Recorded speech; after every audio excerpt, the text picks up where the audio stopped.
జనరల్గా వాడేది PF mode. ఇది ఇప్పుడు మనకు ఎంత స్మూత్గా రన్ అవుతుందో చూడండి. 360 కూడా చూడండి. ఇట్లా పెట్టినప్పుడు అట్లాగే ఉండాలి. అలాగే ఉంటేనే దానికి హోల్డ్ అవ్వాలి. ఎక్కడ పెడితే అక్కడ హోల్డ్ అవ్వాలి. ఇది ఫస్ట్ బ్యాలెన్స్. నెక్స్ట్ వచ్చి ఇది, ఈ బ్యాలెన్స్ని మనం దీన్ని కూడా అడ్జస్ట్ చేయాలి.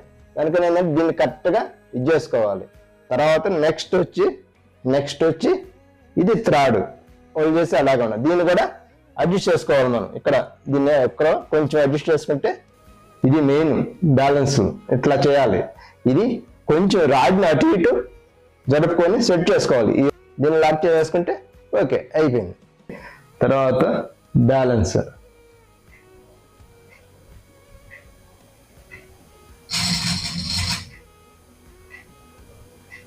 ఇలాగ చేస్తుంది చూడండి. ఆటోమేటిక్గా అదే ట్యూన్ అయిపోతుంది. ఎక్సలెంట్.